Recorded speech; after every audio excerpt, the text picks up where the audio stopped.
नमस्कार, capital TV देख रहे हैं आप। मैं हूं आपके साथ पूजा। ब्रेकिंग नाउ में बड़ी खबर आपको बता रहे हैं। 20 जुलाई से संसद का मॉनसून सत्र शुरू होने जा रहा है, लेकिन मॉनसून सत्र से पहले महाराष्ट्र की राजनीति में बड़ा उलटफेर देखने को मिल सकता है। देवेंद्र फडणवीस, शरद पवार एनसीपी गुट और दोनों ही एनसीपी गुटों से अलग अलग बैठकें कर रहे हैं और बताया ये जा रहा है कि कहीं ना कहीं अंदर खाने ये चर्चा चल रही है कि एनसीपी शरद पवार की पार्टी एनडीए के साथ आ सकती है। हालांकि सुप्रिया सुले ने बातों ही बातों में ये साफ साफ इशारा दे दिया है कि डिलिमिटेशन बिल को लेकर सरकार के साथ एनसीपी खड़ी है। तो क्या कुछ चल रहा है महाराष्ट्र के भीतर, क्या कुछ तैयारी है एनडीए की, एक एक करके पूरी अपडेट आपको बताएंगे। मेरे साथ जुड़े हुए कैपिटल टीवी के editor in chief doctor Manish Kumar. Sir, क्या कुछ चल रहा है? देवेंद्र फडणवीस अलग अलग बैठकें कर रहे हैं, इन बैठकों में आखिर क्या खेल खेला जा रहा है? देखिए, जो खेल खेला जा रहा है वो राष्ट्रीय स्तर का है। महाराष्ट्र में जो हो रहा है वो उसकी एक छोटी सी एक कड़ी है, क्योंकि खेल तो दिल्ली में खेला जा रहा है और इस तरीके का खेल आजाद भारत के राजनीति में कभी नहीं देखा गया। ये अनप्रेसिडेंटेड है, अनदेखा, अनसुना। कभी ये आप सोच नहीं सकते कि एक माइनॉरिटी गवर्नमेंट जो 240 लेकर के भारतीय जनता पार्टी आई, जिसके बारे में ये कहा गया बैसाखी पे चलने वाली सरकार है, ऐसा प्रतीत हो रहा है कि 19 तारीख को जब पार्लियामेंट सेशन की शुरुआत होगी, ये सारे लोग विपक्ष के छोड़ के ये सब मोदी और अमित शाह के साथ आ जाएंगे।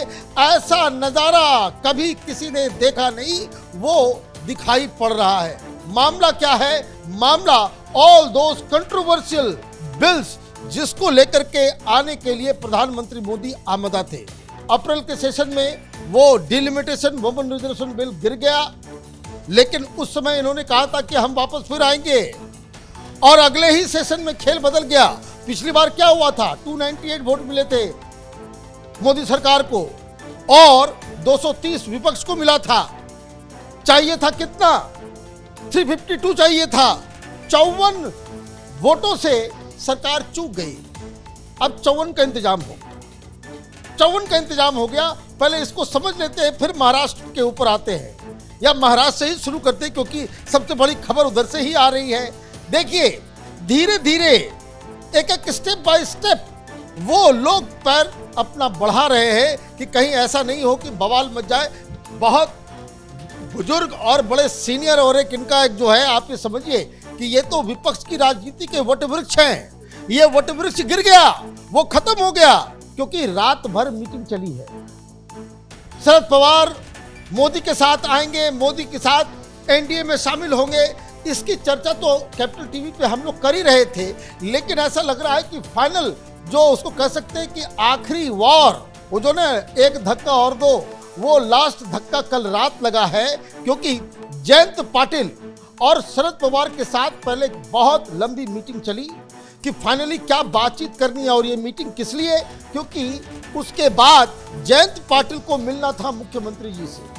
देवेंद्र फडणवीस वो महाराष्ट्र की राजनीति के अभी वाकई चाणक्य बने हुए हैं और उनसे देर रात मुलाकात होती है।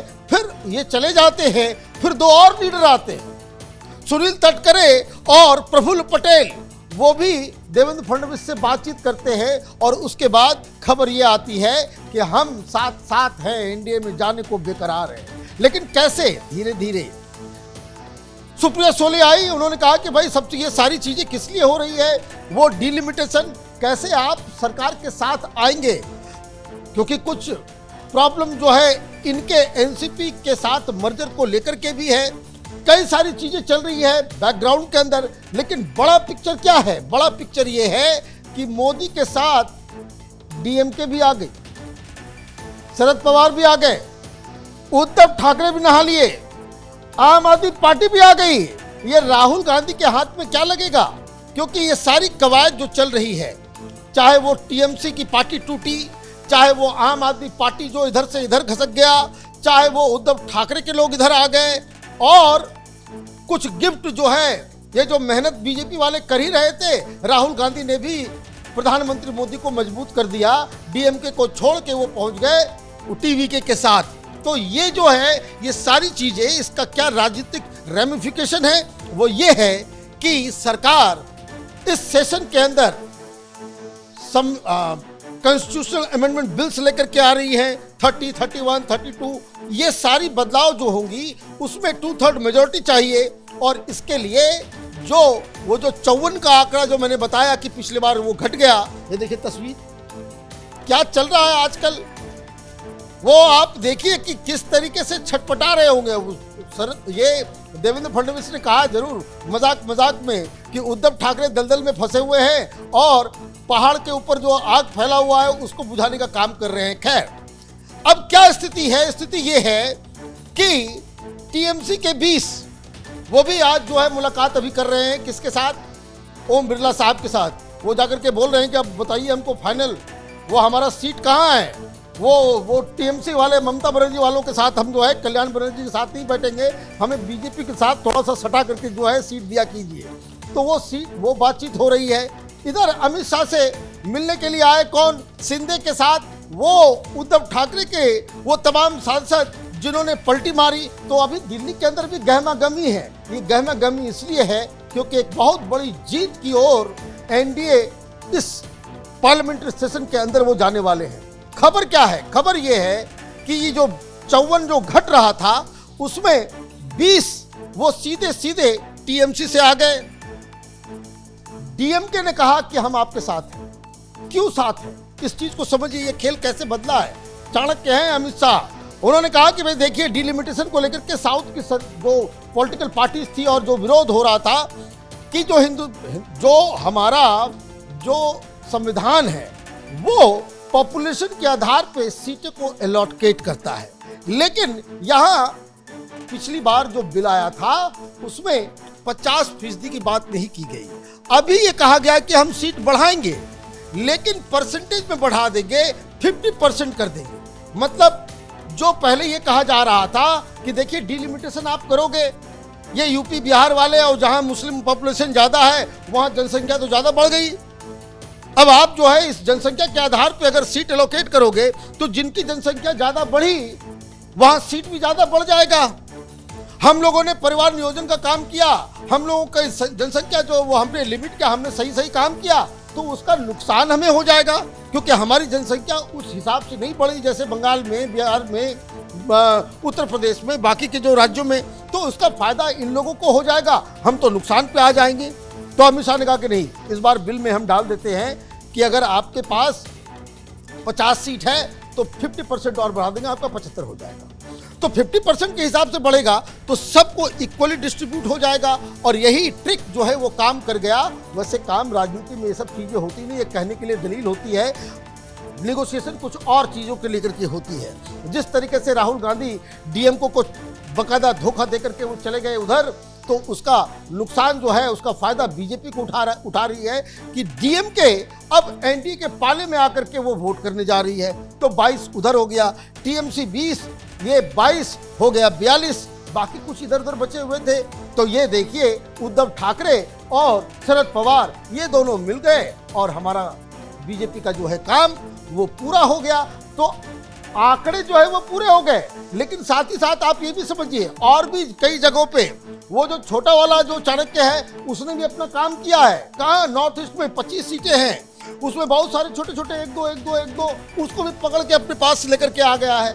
और इसी तरीके से आप देखिए, अगर स्टेट वाइज अगर आप जाएं, महाराष्ट्र में अब कहानी ये है कि उद्धव ठाकरे भी कह रहे हैं कि अब मरता क्या ना करता, चलो भाई 50% कर रहे हो, हम जो है हम भी आपके साथ आ जाएंगे, 50% आप लेकर के आ जाओ, हम भी उसमें कर देंगे। आम आदमी पार्टी ने भी कह दिया कि भाई ठीक है 50% में हमको भी कोई प्रॉब्लम नहीं, हम भी आ जाएंगे। तो कहने का मतलब ये है कि शरद पवार भी गए, ठाकरे भी गए, आम आदमी पार्टी भी गई, डीएमके भी गई। और आप देखिए राज्य वाइज अगर आए तो जितनी भी रीजनल पार्टीज हैं, चाहे नायडू की हो, चाहे वो रेड्डी की हो, आंध्र प्रदेश, तेलंगाना, उड़ीसा, बीजेडी भी साथ में आ गई। तो कहने का मतलब ये है कोई बचा ही नहीं। बच गया कौन? तो राहुल गांधी के जो है पुराने साथी और मित्र एनसी उमर अब्दुल्ला। तो वो उमर अब्दुल्ला, राहुल गांधी और 2-3 लोग जो है मिलकर के वो पार्लियामेंट के अंदर क्या कर पाएंगे। तो आज जो खबर आई है ये इस वक्त की सबसे बड़ी और ऐतिहासिक खबर इन अ सेंस कि पार्लियामेंट के अंदर विपक्ष का पूरा एक पूरा धड़ा वो सरकार के साथ आ जा रहा है ऐसा न कभी देखा गया, ये अनहोनी हो रहा है। और इसके लिए जो है, जो अमित शाह का जो मैनेजमेंट है, उसको 100% मार्क्स मिलना चाहिए। बहुत बहुत धन्यवाद सर जानकारी के लिए। तो वाकई में अमित शाह की चाणक्य नीति जो है वो रंग लाती हुई दिखाई दे रही है और आज देर शाम को राजनाथ सिंह के साथ बैठक भी होनी है बिलों को लेकर, जो आने वाले मॉनसून सत्र में पार्लियामेंट में पेश किया जाएगा। यानी कि इस बार का सेशन बहुत इंपॉर्टेंट होने जा रहा है। वो विपक्षी पार्टियां जो हमेशा राहुल गांधी के साथ खड़ी रहती थी, मोदी सरकार के बिल पर सवाल खड़े करती थी, आज वो एनडीए के साथ खड़ी नजर आ रही है। इस बड़ी खबर में इतना ही। देखते रहिए कैपिटल टीवी। नमस्कार।